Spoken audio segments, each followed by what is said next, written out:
बिस्मिल्लाहिर्रहमानिर्रहीम। अल्हम्दुलिल्लाह नहमदुहु व नस्तईनुहु व नस्तगफिरुहु व नऊज़ु बिल्लाहि मिन शुरूरि अनफुसिना व सय्यिआति अअमालिना मन यहदिहिल्लाहु फला मुदिल्ल लहु व मन युद्लिल फला हादिय लहु व अशहदु अन ला इलाहा इल्लल्लाहु वहदहु ला शरीका लहु व अशहदु अन्न मुहम्मदन अब्दुहु व रसूलुहु।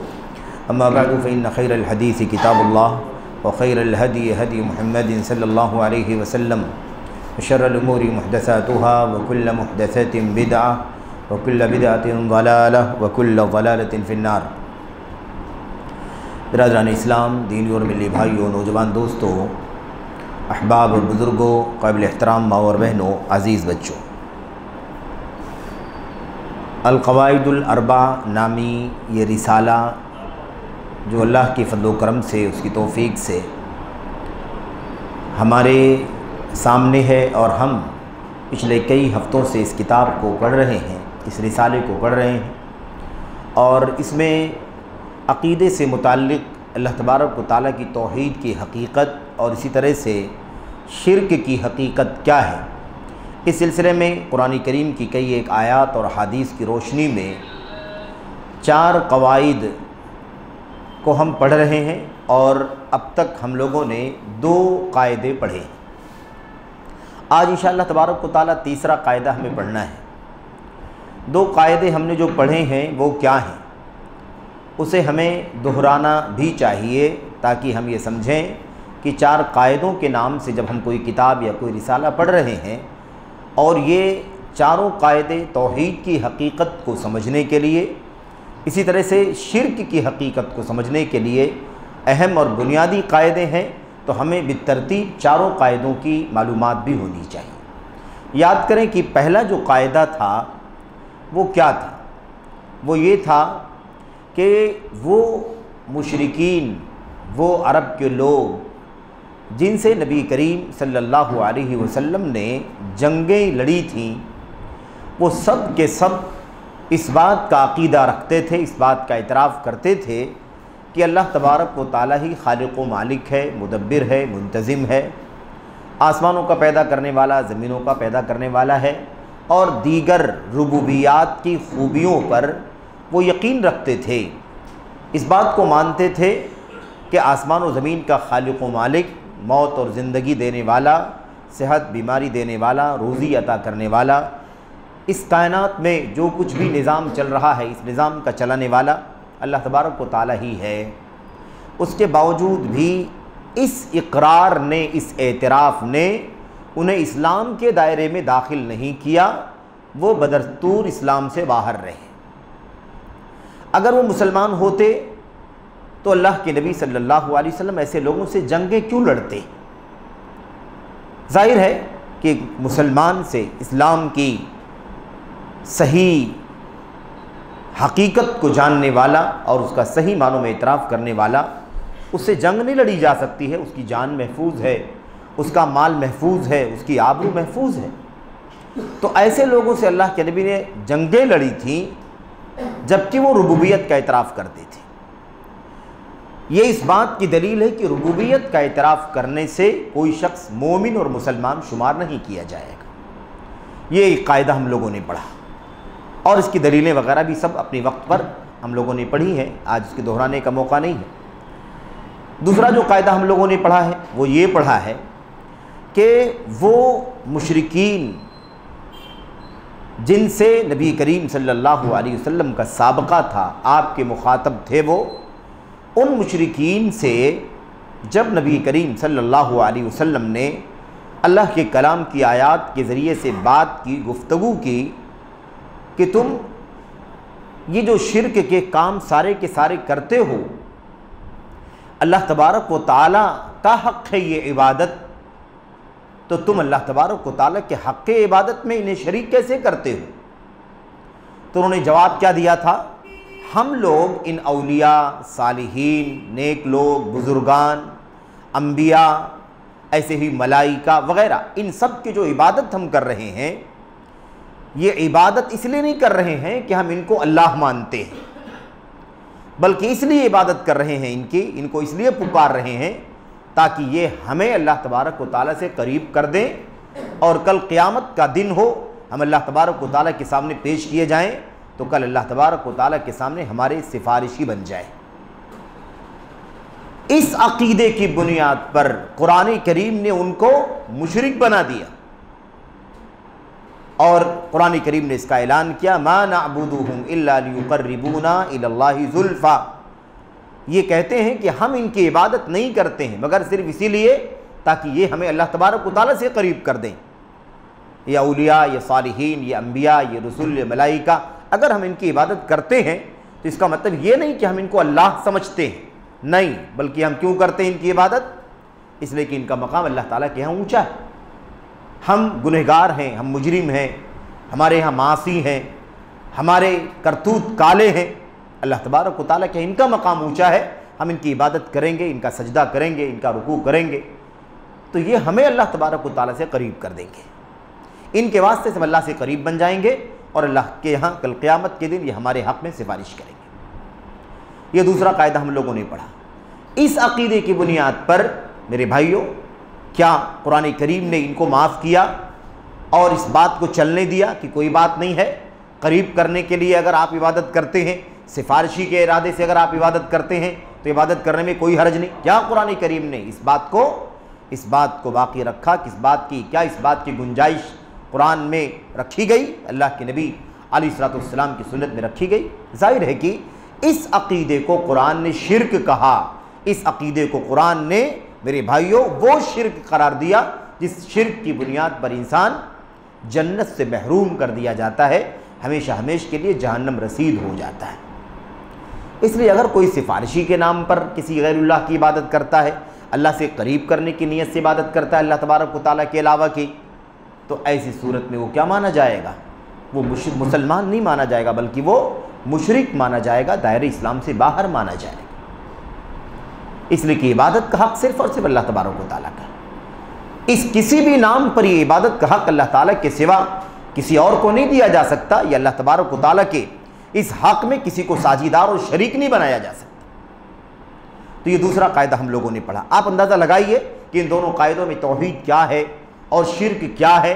किस चीज़ को मुशरिकीन ने शिर्क नहीं समझा और सब कुछ करते रहे और ये भी समझते रहे कि हमारी सिफारिश हो जाएगी, हमारी मग़फ़िरत हो जाएगी, अल्लाह से करीब कर दिए जाएंगे, जन्नत मिल जाएगी, जहन्नम से महफूज कर दिए जाएंगे। लेकिन तौहीद की हकीकत ये है, शिर्क की हकीकत ये है जो कुरान करीम की आयतें और अल्लाह के नबी अलैहिस्सलाम की हदीसें हमें बतलाती हैं। आज हमारे सामने तीसरा कायदा है। तीसरा कायदा क्या है? तीसरा कायदा भी बड़ा अज़ीमुश्शान है और बहुत ही अहम भी है और मैं समझता हूँ कि बहुत कुछ तफसीलात भी इसके अंदर हैं और हो सकता है कि हम 1 से 2 मजलिसों में इस तीसरे कायदे को पढ़ेंगे। खुलासा क्या है आज के इस कायदे का, फिर हम लोग किताब पर आते हैं। तीसरा कायदा जो है शिर्क की हकीकत और तौहीद की हकीकत को नुमायाँ करने वाला कायदा, खोल करके वाज़ेह तौर पर बयान कर देने वाला कायदा, वो कायदा ये है कि नबी करीम सल्लल्लाहु अलैहि वसल्लम जब अल्लाह तबारक व तआला की तरफ से नबी बना करके भेजे गए और आपके मुखातब जो लोग थे उन मुखातबीन में मुख्तलिफ़ किस्म के लोग थे। जो अल्लाह के नबी अलैहिस्सलाम के सामने थे उस वक्त जब आपको नबी बनाया गया, वो अल्लाह तबारक व तआला की इबादत में साझीदार बनाने के एतबार से अलग अलग रास्तों पर चल रहे थे। अल्लाह तबारक व तआला का हक़ है इबादत का हक़ अल्लाह ताला के सिवा किसी और को दिया नहीं जा सकता, किसी और को उसमें साझीदार और शरीक बनाया नहीं जा सकता। लेकिन अल्लाह तबारक व तआला ने जब नबी अलैहिस्सलाम को मबूस फरमाया, नबी बना करके, रसूल बना करके, तो उस वक्त जो लोग आपके सामने थे वो अल्लाह तबारक व तआला के साथ शरीक ठहराने में अलग अलग रास्तों पर चल रहे थे। क्या मतलब ये है कि अल्लाह तबारक व तआला के हक़ तौहीद में कोई किसी को शरीक कर रहा था, कोई किसी को शरीक कर रहा था, कोई किसी को शरीक कर रहा था। कई तरह के जानदार भी थे जिनको शरीक किया जा रहा था और कई तरह के बेजान भी थे जिनको अल्लाह तबारक व तआला की इबादत में शरीक किया जा रहा था। जो जानदार थे उन जानदारों के भी बहुत सारे मरातिब और दर्जात थे और जो बेजान थे चूँकि वो बेजान थे, जमादात थे, नबातात थे, पत्थर मिट्टी वगैरह से बने हुए थे, इसलिए उसकी क्या बात है। लेकिन इन तमाम चीज़ों में जिन को अल्लाह तबारक व तआला के सिवा पूजा जा रहा था, यानी जिनको माबूद बनाया गया था अल्लाह तबारक व तआला के अलावा, जिन को अल्लाह तबारक व तआला की इबादत के हक़ में साझीदार बनाया गया था, इनकी हैसियतों को कुरान करीम ने नहीं देखा, इनकी हैसियतों को नबी करीम सल्लल्लाहु अलैहि वसल्लम ने नहीं देखा कि किसको शरीक किया जा रहा है, वो ऊंचा है या हल्का है। कि ऊंचा हो तो उसकी शिर्क को, उसकी शराकत को चलने दिया जाए, और नीची हैसियत का हो, छोटी हैसियत का हो तो उसकी शराकत को न चलने दिया जाए। ऐसी कोई तफरीक अल्लाह तबारक व तआला की किताब में और नबी करीम सल्लल्लाहु अलैहि वसल्लम की सुन्नत में नहीं की गई। सारे मुशरिकों को, खाह वो किसी को भी शरीक कर रहे हो अल्लाह तबारक व तआला की इबादत में, सारे मुशरिकों को एक दर्जे में रख करके सबको दायरे इस्लाम से कुरान ने बाहर निकाला और सबसे जंगें लड़ी गई, सबकी जान को, सबके माल को, सबकी, मेरे भाइयों, चीज़ों को हलाल किया गया, क्योंकि अल्लाह तबारक व तआला के हक़ को किसी को भी दे दिया जाए, चाहे किसी बहुत बड़े फरिश्ते को दे दिया जाए तो भी शिर्क है, किसी मक्खी और मच्छर को दे दिया जाए वो हक़ तो भी वो शिर्क है। अल्लाह ताला की इबादत में किसी जिब्रील को शरीक कर दिया जाए तो भी शिर्क है। अल्लाह ताला की इबादत में हज़रत इब्राहीम अलैहिस्सलाम को शरीक कर दिया जाए तो भी शिर्क है। अल्लाह तबारक व तआला की इबादत में सूरज, चाँद, सितारों को शरीक किया जाए तो भी शिर्क है। अल्लाह तबारक व तआला की इबादत में औलिया सालिहीन को शरीक कर दिया जाए तो भी शिर्क है। अल्लाह तबारक व तआला की इबादत में इन बड़े बड़े लोगों को शरीक किया गया तो भी शिर्क है। बिल्कुल वैसे ही जैसे अल्लाह तबारक व तआला की इबादत में किसी मिट्टी या पत्थर से बनाई हुई मूर्ति को शरीक कर दिया जाए तो भी शिर्क है। तीसरा कायदा क्या है कि शिर्क किसी भी तरह से किया गया हो, अल्लाह की इबादत का हिस्सादार किसी भी तरह से किसी को भी बनाया गया हो, कुरान करीम ने ऐसे लोगों में कोई फ़र्क नहीं किया कि चलो भाई ये हज़रत ईसा की इबादत करते हैं तो ईसा का मकाम ऊंचा है, इब्राहीम की इबादत करते हैं अल्लाह तबारक व तआला के अलावा, या अल्लाह ताला के साथ साथ इब्राहीम की इबादत करते हैं अलैहिस्सलातु वस्सलाम, तो इब्राहीम तो अल्लाह के खलील हैं, चलो ये शिर्क, इसकी गुंजाइश रहने दो। आखिरी नबी मोहम्मद सल्लल्लाहु अलैहि वसल्लम की कोई इबादत करे तो उसको माफ़ कर दिया जाए।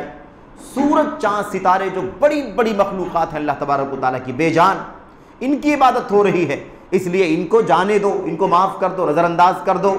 और जो मक्खी मच्छर को पूजने वाले हैं, जो कुत्ते बिल्ली को पूजने वाले हैं, या मिसाल के तौर पर दीगर हकीर और मामूली चीज़ों को पूजने वाले हैं, उनको मुशरिक माना जाए और उनको जहन्नमी करार दिया जाए। नबी, फरिश्ता, वली और ऐसे ही रसूल और ऊंची हैसियत के लोगों को अगर कोई पूज रहा है तो उनको दरगुजर कर दिया जाए। अल्लाह तबारक व तआला के कलाम ने, अल्लाह के नबी सल्लल्लाहु अलैहि वसल्लम के फरमान ने ऐसी कोई तफरीक नहीं की, सारे मुशरिकों को एक दर्जे में रख करके सबको मुशरिक करार दिया गया और तमाम शिर्क करने वालों का अंजाम एक बतलाया गया कि वो हमेशा हमेश के लिए जहन्नम रसीद होंगे। अगर शिर्क से तौबा करके दुनिया में अगर उनकी मौत नहीं हुई है, शिर्क से तौबा करके तौहीद के साथ अगर मौत नहीं हुई है, शिर्क के साथ मौत हुई है, तो ऐसी सूरत में वो हमेशा हमेश के लिए जहन्नम रसीद होंगे। चाहे वो हज़रत ईसा की इबादत करने वाले हों, हज़रत मूसा की इबादत करने वाले हों, इब्राहीम अलैहिस्सलाम की इबादत करने वाले हों, अल्लाह के नबी सल्लल्लाहु अलैहि वसल्लम को पूजने वाले हों, या ऐसे ही हज़रत जिब्रील अमीन अलैहिस्सलाम को अगर कोई अल्लाह तबारक व तआला का शरीक बना रहा हो, अल्लाह तबारक व तआला ने कोई तफरीक नहीं की है। अब इसको हमें इंशाअल्लाह तबारक व तआला क़दरे तफसील से पढ़ना है। आज मैं सिर्फ़ और सिर्फ पहले वो बातें पढ़ना चाह रहा हूँ आपके सामने जो किताब का टेक्स्ट है, जो किताब का मतन है कि मुसन्निफ़ ने क्या कहा है, और फिर उसके बाद उसकी शरह इंशाअल्लाह तबारक व तआला आपके सामने की जाएगी। इसमें जो सबसे बुनियादी मसला आपके सामने खुल करके आएगा, हम ये पढ़ रहे हैं कि ये चारों कायदे पढ़ने से तौहीद की हकीकत हमारे सामने आ जाएगी और शिर्क की हकीकत हमारे सामने खुल जाएगी। तो इस एतबार से इस तीसरे कायदे से हमें शिर्क और तौहीद की हकीकत जो खुल करके आएगी वो क्या है, वो ये है कि आजकल के मुशरिकीन, आजकल का मतलब ये है कि नबी करीम सल्लल्लाहु अलैहि वसल्लम के दौर के बाद के मुशरिकीन सहाबे किराम के दौर, ताबीन के दौर, अइम्मे किराम के दौर, 3री सदी, 4थी सदी, 5वीं, 6ठी, 7वीं, 8वीं, यहाँ तक कि आज 15वीं सदी हिजरी के मुशरिकीन, यानी अहद रिसालत के बाद के जो मुशरिकीन हैं, उन मुशरिकीन के यहाँ ये बहुत बड़ा शुबहा पाया जाता है। आज अगर किसी बुजुर्ग की कब्र को अगर कोई पूछता है ना, किसी बुजुर्ग की कब्र पर जा करके उस बुजुर्ग के सामने सर टेकता है, रुकू करता है, उसकी कब्र का तवाफ करता है, उससे हाजतों का सवाल करता है, और ये साबित करने के लिए कि ऐसा करना शिर्क है और इसका अंजाम बड़ा ख़तरनाक है, कुरान करीम की वो आयतें पढ़ी जाती हैं जो शिर्क के बारे में है। तो आजकल के मुशरिकीन क्या कहते हैं? आजकल के मुशरिकीन क्या कहते हैं? जवाब क्या देते हैं जानते हैं ना आप? जवाब ये देते हैं कि भाई हम लोग जिन लोगों से जुड़े हुए हैं वो किसी अल्लाह के वली की कब्र है, पीराने पीर की कब्र है मिसाल के तौर पर, या ख्वाजा अजमेरी की कब्र है मिसाल के तौर पर, या बंदा गेसु दराज की कब्र है मिसाल के तौर पर, या और भी हैं अली हजवेरी और फलां, और मिस्र के अंदर सैयद बदवी, सैयद रिफाई, और दुनिया भर के अंदर जो मज़ारात और आस्ताने और कब्रें और मशाहिद मौजूद हैं, हम लोग इनसे जुड़े हुए हैं और ये अल्लाह के नेक और सालेह बंदे हैं, ये अल्लाह ताला के औलिया हैं, ये अल्लाह तबारक व तआला के मुकर्रब बंदे हैं, इनका मकाम अल्लाह के यहाँ ऊंचा है।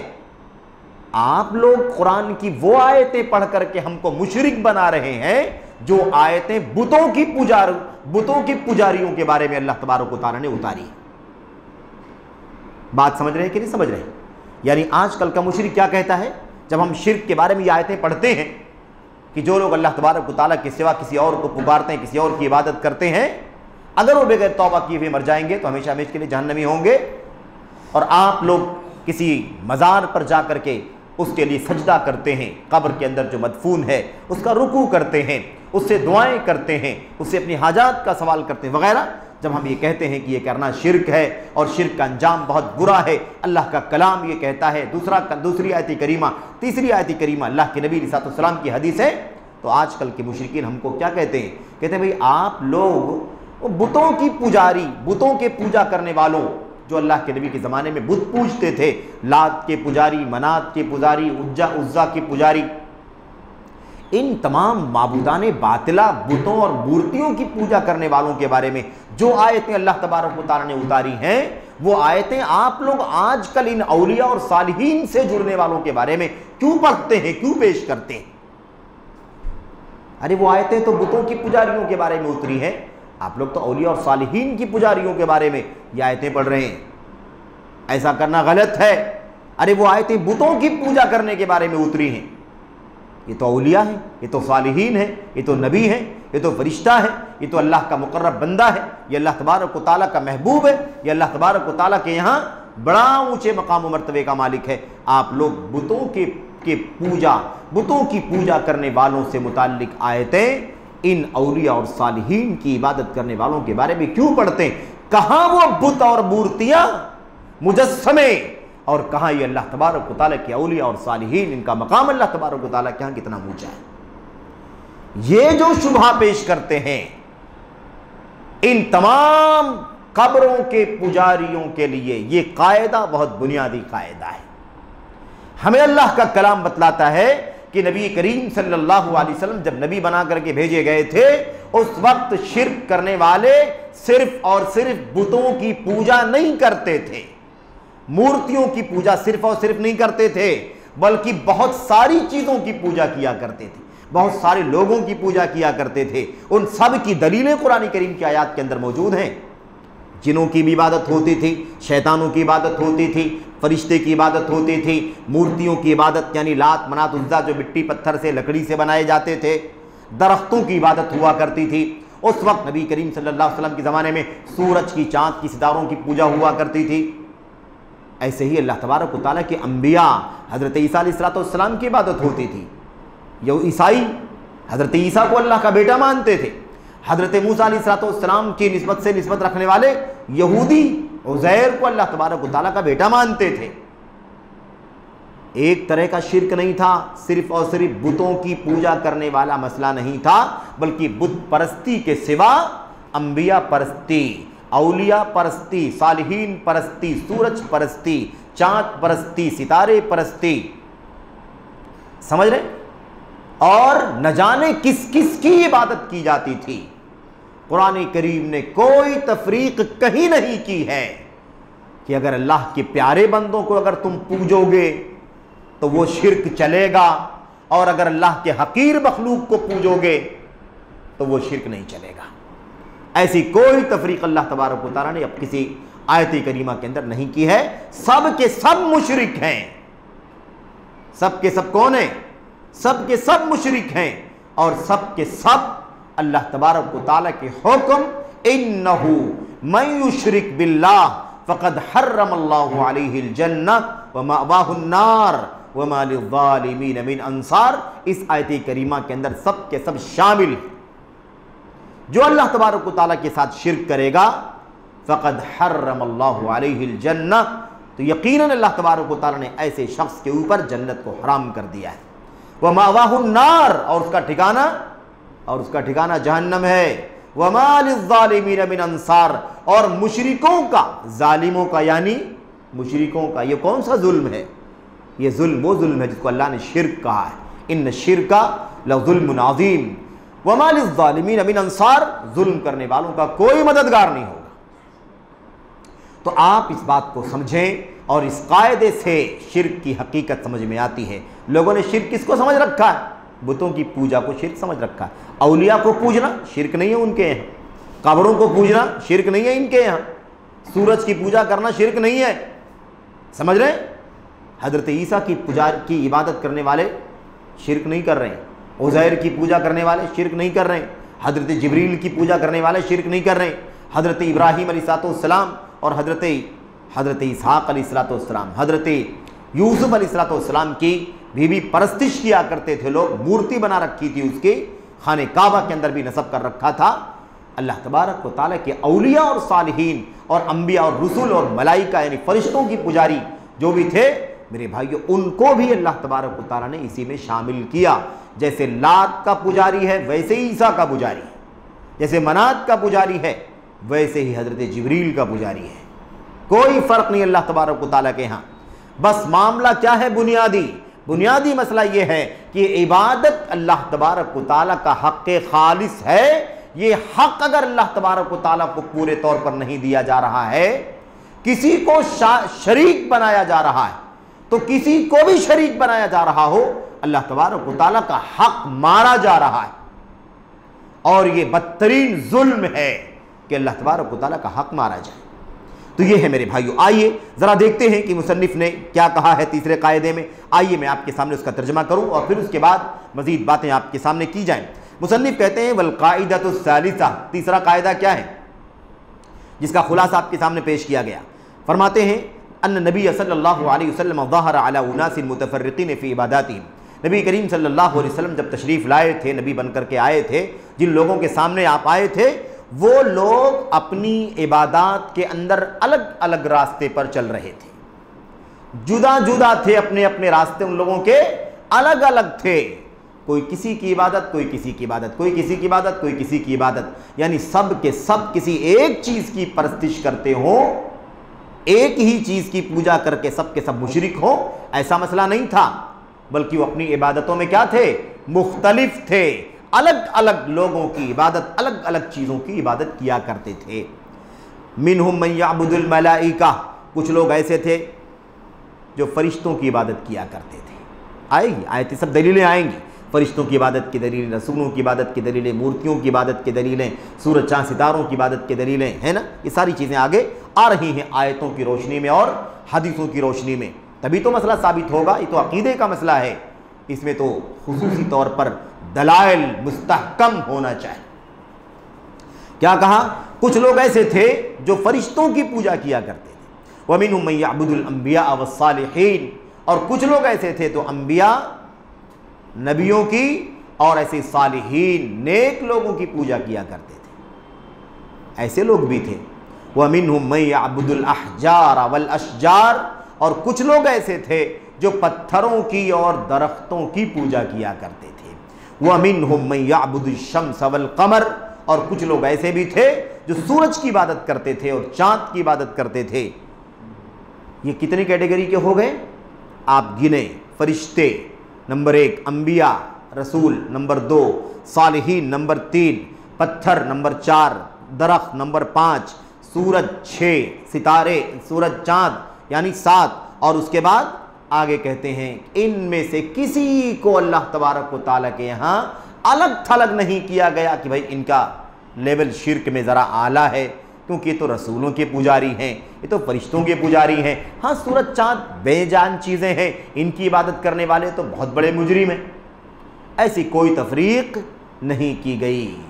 अल्लाह के नबी अलैहिस्सलाम के बारे में क्या फरमाते हैं? वक़ातलहुम रसूलुल्लाह सल्लल्लाहु अलैहि वसल्लम वलम युफर्रिक बैनहुम। रसूलुल्लाह सल्लल्लाहु अलैहि वसल्लम ने बिला तफरीक इन सब मुशरिकों से जिहाद किया, कोई तफरीक नहीं की।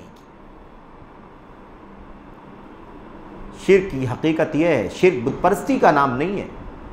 शिर्क सिर्फ बेजान मूर्तियों की पूजा करने का नाम नहीं है। शिर्क नाम है किसका? ये भी एक बहुत बुनियादी मसला। शिर्क किसको कहते हैं? शिर्क किसको कहते हैं? वो शिर्क की डिफिनीशन भी आनी चाहिए। और वैसे भी मतलब इस सरसरी तो आई है, लेकिन इस वक्त ख़ास तौर पर इसकी बात करना ज़रूरी है कि शिर्क क्या है। शिर्क की तारीफ़ यानी उसकी पहचान, उसकी पहचान। शिर्क किसको कहते हैं? डिफिनीशन क्या है?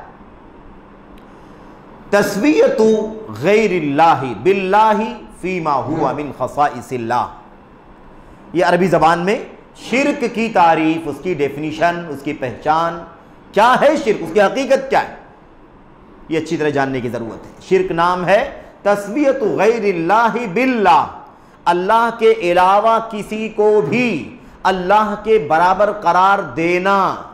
फीमा हुआ मिन खसाइसिल्लाह, उन चीज़ों में जो अल्लाह तबारक व तआला की खुसूसियात का हिस्सा है। अल्लाह की खुसूसियात में से, अल्लाह की खुसूसियात में से किसी भी एक खुसूसियत में अगर किसी गैर को अल्लाह तबारक व तआला के बराबर बनाया जा रहा है तो उस गैर को अल्लाह का शरीक बनाया जा रहा है।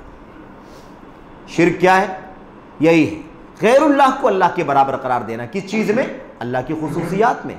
अल्लाह की खुसूसियत है कि इबादत उसी के लिए होगी, अल्लाह की खुसूसियत है कि सज्दा उसी के लिए होगा, अल्लाह की खुसूसियत है रुकू उसी के लिए होगा, अल्लाह की खुसूसियत है दुआ के लिए हाथ उसी के सामने उठाया जाएगा, अल्लाह की खुसूसियत यह है कि इल्म गैब उसी के पास है कि नहीं? ये सारी की सारी चीज़ें क्या हैं?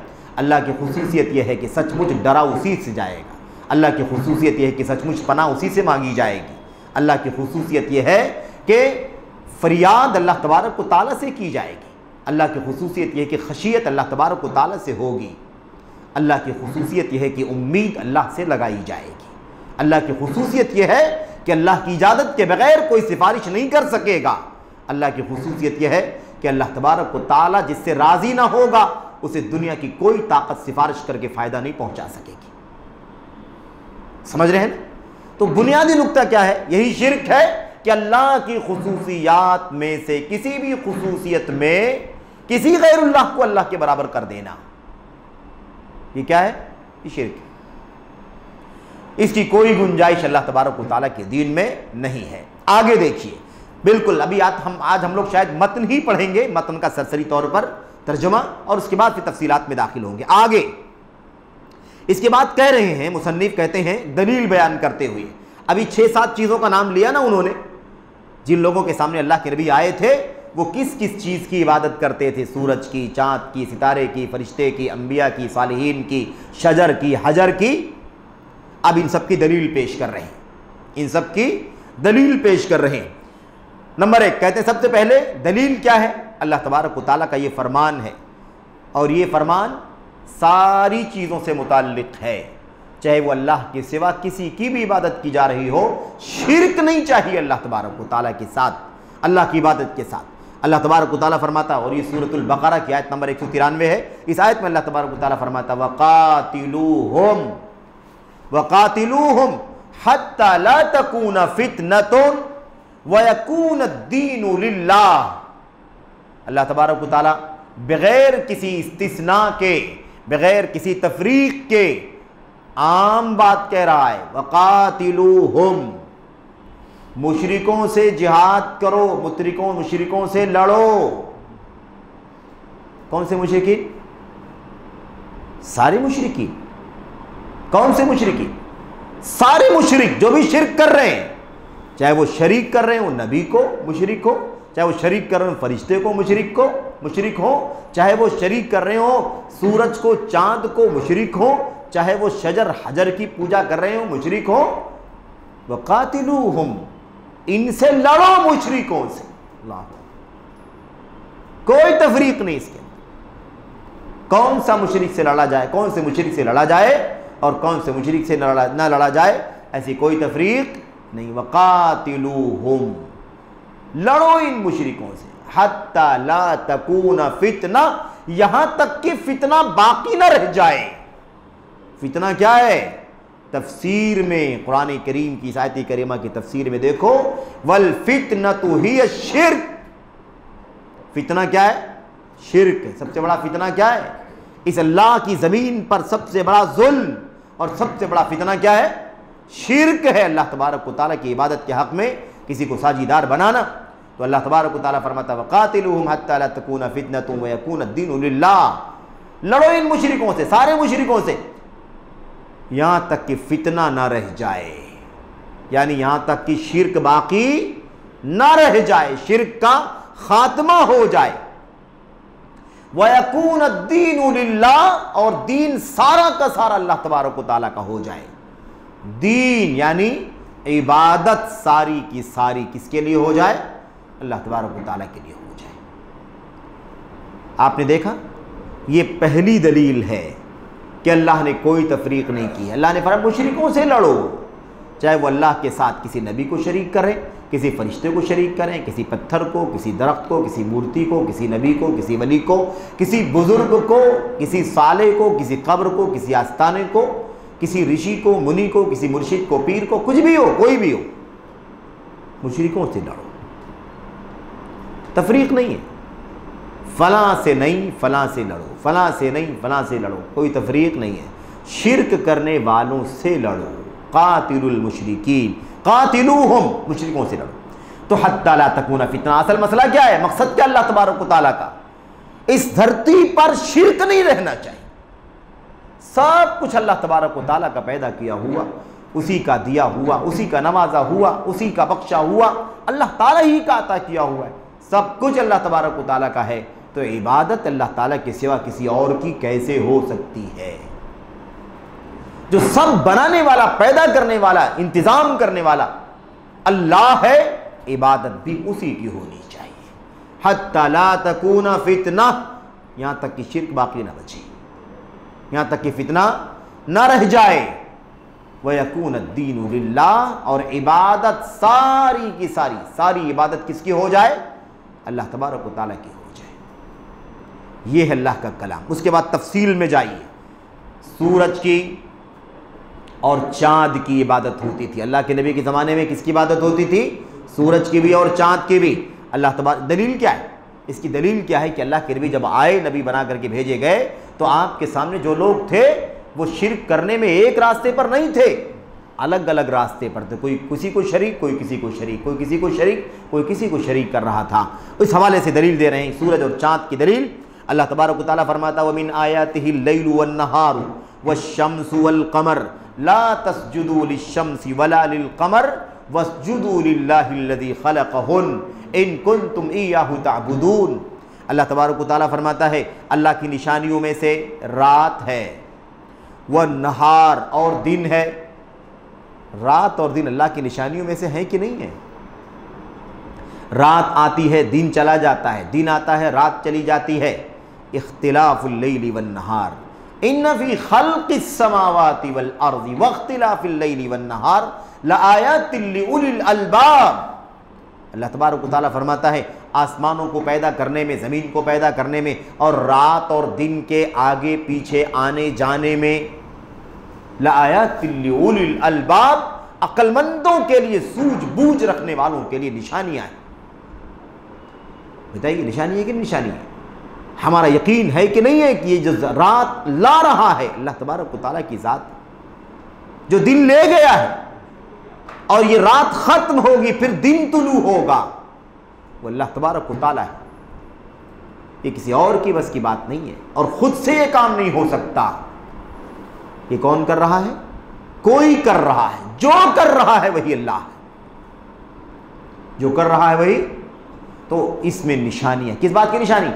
अल्लाह के वजूद की निशानी, अल्लाह की कुदरत की निशानी, अल्लाह तबारक व तआला की रुबूबियत की निशानी, अल्लाह तबारक व तआला के मुस्तहिक़ के इबादत होने की निशानी, अल्लाह तबारक व तआला के इबादत के हकदार होने की निशानी मौजूद है इसके अंदर। कि जब ये सारा निज़ाम अल्लाह तबारक व तआला चला रहा है तो सर किसके सामने झुकना चाहिए, रुकू किसके सामने होना चाहिए, दुआ के लिए हाथ किसके सामने उठना चाहिए, इसी अल्लाह तबारक व तआला का हक है। पनाह किससे मांगना, फरियाद किससे करना, मदद किससे तलब करना, सवाल किससे करना, वगैरह वगैरह, सब कुछ हक किसका है? अल्लाह तबारक व तआला का।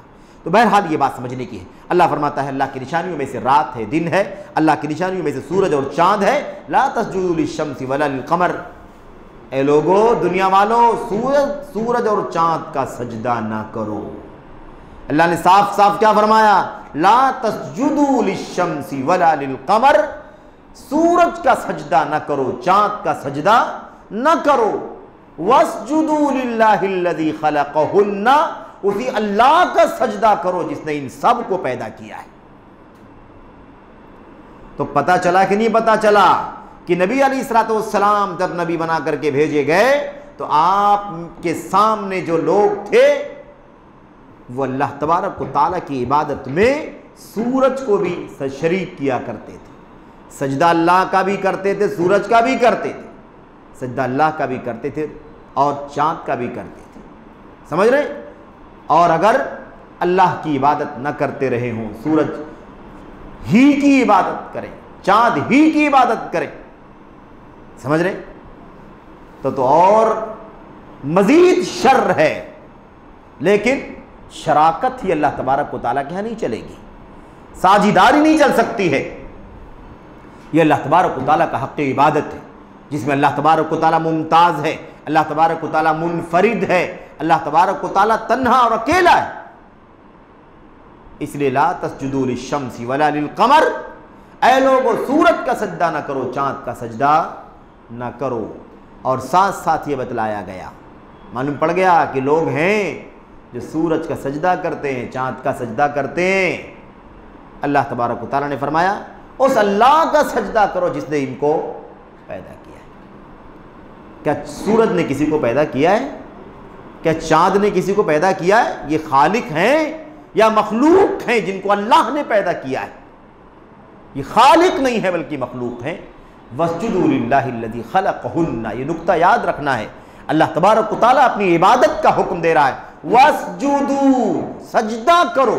सजदा इबादत, सजदा बुनियादी इबादत में से एक इबादत, बल्कि इतनी अहम इबादत है सजदा, यानी इबादत के अंदर, नमाज के अंदर सजदा एक हिस्सा है, लेकिन इतनी अजीम शान इबादत है सजदा कि अल्लाह तबारक व तआला ने कभी कभी जुज बोल करके कुल मुराद लिया है, सजदा कह करके नमाज मुराद ले लिया है। सजदा कह करके भी नमाज मुराद ले ली। इतना बड़ा मकाम है सजदे का। तो सजदा न करो, न सूरज का, न चांद का, उस अल्लाह का सजदा करो जिसने इनको पैदा किया है। यानी ये बताना मकसद है अल्लाह तबारक व तआला का कि इबादत का हकदार अल्लाह तबारक व तआला है, उसी की इबादत होनी चाहिए और वो अल्लाह है। ये सूरज और चांद जो हैं ये अल्लाह के पैदा करने से पैदा हुए हैं, मखलूक। तुम किसकी इबादत कर रहे हो? सूरज और चांद की? वो तो खालिक नहीं है, वो तो अल्लाह के पैदा करने से पैदा हुए हैं, मखलूक हैं। इन कुंतुम इय्याहु तअबुदून, अगर तुम वाकई अल्लाह तबारक व तआला ही की इबादत करना चाहते हो तो तुम्हें चाहिए कि तुम क्या करो? न सूरज का सजदा करो, न चांद का सजदा करो, उसी अल्लाह का सजदा करो जिसने इन सब को पैदा किया है। पता चल गया कि नहीं पता चल गया? और इसी पर एक बात और कह करके मैं फिर बात को ख़त्म करता हूँ आज के लिए। अल्लाह के नबी मोहम्मद, एक दलील और, ये मुसन्निफ दलील दी है लेकिन मज़ीद जो शरह के अंदर जो दलील मौजूद है हदीस रसूल सल्लल्लाहु अलैहि वसल्लम, उसका तज़किरा यहाँ पर करना मुनासिब है ताकि फिर हमें लौट करके यहाँ ना आना रहे। आगे वाली बात पढ़ते जाएं और उसकी वजाहत होती रहे। अभी पहली बात बताई जा रही है कि अल्लाह तबारक व तआला की इबादत में जिनको शरीक किया जाता था उसमें सूरज और चाँद भी थे, सूरज के पुजारी और चाँद के पुजारी। नबी करीम सल्लल्लाहु अलैहि वसल्लम की वो हदीस आप जहन में लाएं। कौन सी हदीस? नबी करीम सल्लल्लाहु अलैहि वसल्लम ने फरमाया था, क्या फरमाया था? और हदीस के अल्फाज कई जगहों पर बार बार आए हुए हैं, उसका मैं माना आपके सामने पेश करूँ। अल्लाह के नबी सल्लल्लाहु अलैहि वसल्लम ने फरमाया था ना कि जब सूरज तुलू हो रहा हो तो सब नमाज मत पढ़ो, और सूरज गुरूब हो रहा हो तो भी नमाज मत पढ़ो। जो ममनू औकात हैं उनमें से 3 औकात तो यही है ना, सूरज तुलू होने के वक्त, सूरज के गुरूब होने के वक्त, और इंदमा यकूम कायम ज़हीरा, और जब सूरज बीच आसमान पर हो, जब उसका न इधर साया हो ना इधर साया हो। समझ रहे हैं? तो तुम क्या करो, उस टाइम पर नमाज ना पढ़ो। ये 3 वक्त तो ये हो गए, और 2 औकात मजीद हैं। सूरज फजर की नमाज से लेकर के, फजर की नमाज से फारिग होकर के सूरज निकलने के बीच का वक्फ़ा, और असर की नमाज के बाद से लेकर के सूरज के डूबने से पहले पहले का वक्फ़ा। इन दोनों वक्तों में भी नमाज पढ़ने से मना किया। नफली नमाजें, जिस आदमी की नमाज नहीं हुई उसको तो पढ़ना ही है। एक आदमी की फजर छूटी हुई, क्या करेगा वो? फौरन पढ़ेगा, जैसे बेदार होगा पढ़ेगा। असर छूटी हुई है, क्या करेगा? फौरन पढ़ेगा। 4 बजे अजान का टाइम है, 4 बजे का टाइम है, 5 बजे 5:30 बजे जब भी उसकी आंख खुलती है, या किसी काम में बिजी था, भूल गया था, कोई मसला था, उसे जैसे ही वो चीज़ याद आए फौरन क्या करेगा? वो नमाज पढ़ेगा। फिर ये नहीं कहेगा कि असर और मगरिब के बीच में नमाज पढ़ने से मना किया गया है। ये ममानात किस काम के लिए भाई? ये ममानात नफली नमाज़ों के लिए है, नफली नमाज़ों के लिए। बाकी फ़राइज़ क्या है? फ़राइज़ पढ़ लेना है आदमी को, ठीक है। अच्छा, यहां पर बात समझने की क्या है, इस टाइम पर जब सूरज तुलू हो रहा है तब नमाज पढ़ने से मना किया गया, और जब सूरज डूब रहा है उस वक्त नमाज पढ़ने से मना किया गया। कोई भी नमाज, ये 3 औकात हैं, ये कोई भी नमाज, फ़र्ज़ नमाज भी, नफल नमाज भी, सारी नमाजें मना है। 5 औकात की बात हो रही, कन्फ्यूज़न नहीं होनी चाहिए। 5 औकात में से 3 औकात, सूरज निकलने के वक्त, सूरज डूबने के वक्त, और जब सूरज बीच आसमान में होता है, इन 3 वक्तों में कोई नमाज नहीं पढ़नी है। 3 वक्तों में कोई नमाज नहीं पढ़नी है। बकिया फजर के बाद से लेकर के तुलू होने तक, असर के बाद से लेकर के गुरूब होने तक, इस बीच में नफली नमाजें नहीं पढ़नी हैं, ठीक है। अब अल्लाह के नबी अलैहिस्सलाम ने सूरज के निकलने के वक्त और सूरज के गुरूब होने के वक्त नमाज पढ़ने से क्यों मना फरमाया? मना क्यों फरमाया? अल्लाह के नबी अलैहिस्सलाम ने फरमाया, सूरज जब तुलू होता है तो तत्लु बैना कर्नई शैतान, तो शैतान के 2 सींगों के दरमियान तुलू होता है। तो क्या हम शैतान की इबादत करते हैं या करेंगे? नहीं। इबादत किसकी करेंगे हम? अल्लाह तबारक व तआला ही की करेंगे। लेकिन उस वक्त करने से क्यों मना किया गया? क्योंकि मुशरिकीन सूरज की इबादत करते हैं, इसलिए रास्ता बंद करने के लिए अल्लाह के नबी ने फरमाया कि तुम्हें अल्लाह की इबादत करने के लिए भी उस वक्त बचना है। ये शिर्क की 4 दीवारी है जिसको अल्लाह के नबी अलैहिस्सलाम ने पूरे तौर पर क्या किया है? पूरे तौर पर महफूज किया है। कहीं से कोई रास्ता, कहीं से कोई सुराख ना बच जाए जहां से शिर्क रस करके अंदर आ जाए। तो ये है ना, ला तस्जुदू लिश्शम्सि वला लिलकमर। इस तनाजुर में ये हदीस आपके सामने जहन में आनी चाहिए, रहनी चाहिए कि नबी करीम सल्लल्लाहु अलैहि वसल्लम इसीलिए मना फरमाया। हम सूरज चांद का सजदा नहीं करते, लेकिन हम उम्मत मोहम्मद को, ईमान वालों को भी अल्लाह के नबी ने क्या फरमाया? इस वक्त तुम्हें नमाज नहीं पढ़नी है, क्योंकि सूरज जब तुलू होता है या डूबता है तो शैतान के 2 सींगों के दरमियान तुलू और गुरूब होता है। इसलिए तुम्हें चाहिए कि तुम इस मुशाबहत से भी अपने आप को बचाओ जो मुशरिकीन किया करते थे। गरचे कि तुम सूरज और चांद का सजदा नहीं करोगे, अल्लाह का सजदा करोगे, लेकिन उस वक्त ना करो ताकि ऐसा ना हो कि ये कभी सबब और जरिया बना दे शैतान शिर्क करने का, और फिर इंसान शिर्क में मुब्तला हो जाए। यह है बुनियादी नुक्ता जिसकी बुनियाद पर अल्लाह के नबी अलैहिस्सलाम ने सूरज और चांद के तुलू और गुरूब, सूरज के तुलू और गुरूब होने के वक्त नमाज पढ़ने से मना फरमाया है। तो ये हम लोगों ने सिर्फ़ और सिर्फ क्या पढ़ा है अभी तक? एक दलील। दूसरी दलील पढ़ी है, एक तो आम दलील है कि सारे मुशरिकों से बरात, बेजारी, सबसे जंग, कोई तफरीक नहीं कि वो किस चीज़ को शरीक कर रहा है अल्लाह तबारक व तआला के साथ। और उसके बाद तफसील में जब दाखिल हुए तो हमने एक दलील पढ़ी है जो सूरज और चाँद के बारे में है कि सूरज और चाँद के पुजारी भी मौजूद थे अल्लाह के नबी के ज़माने में। अल्लाह तबारक व तआला ने उनको भी मुशरिक कहा और सूरज और चाँद की इबादत करने वालों को भी अंजाम के एतबार से जहन्नम में दाखिल होना होगा। अच्छा, ऐसी आगे भी इंशाअल्लाह तबारक व तआला मज़ीद दलीलें आपके सामने आएंगी। अंबिया की इबादत होती थी, फरिश्तों की इबादत होती थी, सालिहीन की इबादत होती थी, शजर की यानी दरख्तों की इबादत होती थी, हजर पत्थर की इबादत होती थी।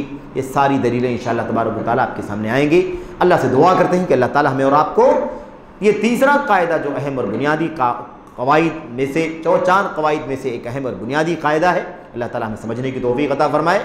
और ये शुबहा आज उम्मत के अंदर बहुत तेज़ी के साथ पनपता है और आपने देखा भी होगा कि जिनके यहाँ कब्र परस्ती है, जिनके यहाँ औलिया परस्ती है, जिनके यहाँ अंबिया परस्ती है, जिनके यहाँ बुजुर्गान के मकाम और मर्तबे के नाम पर रुकू और सजदा भी है, ऐसे लोगों के सामने जब ये आयतें पढ़ी जाती हैं, शिर्क न करो, शिर्क का अंजाम ये है, शिर्क न करो, शिर्क का अंजाम ये, शिर्क न करो, शिर्क का अंजाम ये, तो वो हमको आकर के क्या जवाब देते हैं?